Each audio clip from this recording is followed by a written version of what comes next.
Abogado, muchísimas gracias y muy buenos días. Hola, buenos días.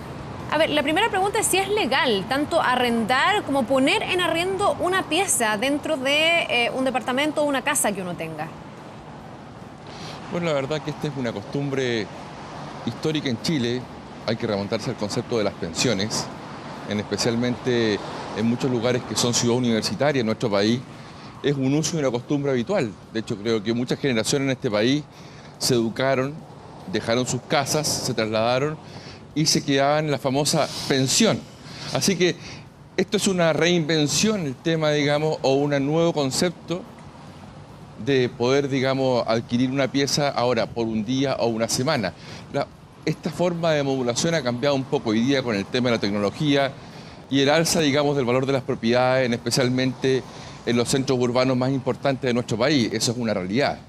Abogado, ahora, pero al momento de hacerlo, ¿cuán específico debe ser el contrato de arriendo, que me imagino que tiene que haber, igual que cualquier contrato de cualquier propiedad o de cualquier inmueble, para evitar problemas y estar resguardado, tanto por un lado como por el otro? Mira, ¿qué sucede? En definitiva, hoy día hay muchas personas que arriendan habitaciones, lo hemos visto con el tema de los extranjeros y los migrantes, que hemos conocido situaciones de hacinamiento terribles, que violan incluso los derechos humanos de las personas en estos lugares donde se reúnen hasta 50 personas en una casa muy pequeña. Entonces, hay que, primero que nada, darle a las dos partes, tanto al arrendador como al arrendatario, ciertas garantías. Porque en definitiva, cuando uno arrenda una pieza, la persona va a tener acceso a esa casa-habitación y muchas veces una llave, ¿no es cierto?, a la habitación que alquila. Entonces, si pasa cualquier inconveniente, ¿cómo esa persona acredita que está arrendando una pieza? Por ejemplo, se le pierden las llaves, hay un problema con el dueño y el dueño, por ejemplo, dice, no, esta persona no lo conozco, no la he visto nunca. Entonces, hay cuestiones de prueba que son importantes, abogado, para ambas partes. Y en ese sentido, ¿cómo se formaliza ese arriendo? Porque además usted hablaba de la tecnología, de plataformas tecnológicas donde uno puede arrendar solo por unos días, donde no nos vamos a sentar a hacer necesariamente un contrato. En esos casos y cuando es más alargado en el tiempo, más permanente, ¿cómo formalizar la relación para que ante una eventualidad esté protegido el arrendador y el arrendatario? Bueno, lo clave aquí es lograr suscribir un contrato, ¿ya? Por simple que sea.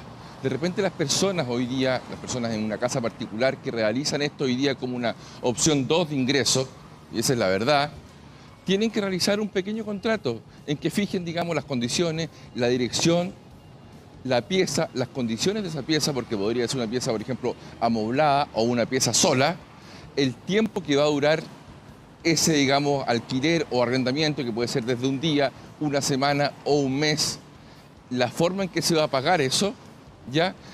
Y por otra parte, los antecedentes de las personas que van a vivir, porque también podría arrendar un tercero para que viva, digamos, un conocido, un familiar en esa pieza. Abogado, entonces, es clave poder... Ese contrato que usted dice que uno debiese hacer, ¿hay que hacerlo ante una notaría? ¿Basta con que ambas partes tengan ese contrato y tengan una copia? ¿Cuándo tiene validez un contrato de arriendo? A ver, un contrato de arriendo es un acto consensual, opera por la voluntad de las partes. Entonces, ¿qué significa esto? Que basta un documento escrito entre Juan y Pedro con la suscripción de ambas firmas para que tenga validez. Ahora, si hubiese un problema y ese problema llega a tribunales, por ejemplo, o una asociación de vecinos que llegara a policía local, hay un tema probatorio. Entonces ahí uno exige de repente una mayor ritualidad, como es autorizar la firma o legalizar la firma de quienes suscriben en un notario. Que el notario dice, ¿no es cierto?, que la persona que está suscribiendo ese contrato es realmente ella.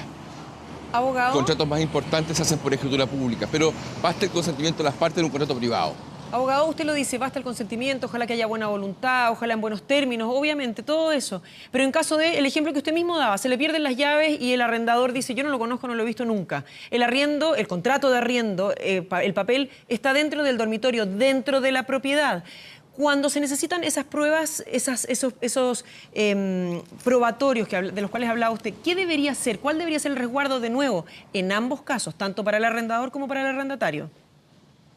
Bueno, hoy día no hay que olvidar que la mayoría de estas situaciones se está dando en un nuevo concepto comercial que es el arriendo en un clic. ¿Ya? Entonces, aquí tenemos prueba, los correos, donde uno oferta y el otro acepta, el correo del pago o la reservación que hace la persona de esta pieza o habitación, y también, si hay un contrato suscrito, bueno, hoy día toda la gente tiene celulares con cámara, un gran porcentaje son multimedios, entonces vale una buena foto para poder acreditar, por ejemplo, frente a la policía o al organismo correspondiente, que la persona tiene sus documentaciones en esa habitación y que necesita tener acceso a, digamos, a esa pieza que ha alquilado. Entonces, poderosa la ley, más poderosa la realidad. Cuando pasan estas situaciones que son de comercio electrónico, hoy día estamos en un punto probatorio donde algunos contratos de suscripción electrónica no tienen validez. Entonces, hay que generar las herramientas para poder probar. Basta las voluntades para este tipo de contratos. La persona muchas veces realiza un pago y le pasa las llaves, pero para salvaguardar la seguridad de ambas partes, es interesante que cada uno quede con una copia incluso de este que lo voy a llamar contrato simple, porque claramente no estamos hablando si es una pieza, claro, vamos a hablar de un tremendo contrato, ¿no es cierto?, que va a ser infirmable. Hay que hacer las cosas posibles. Y también cuando termine este contrato o este uso, es interesante hacer una cosa muy pequeña que diga que la persona se retira, que termine la relación, digamos, de arriendo y que las partes nada se deben.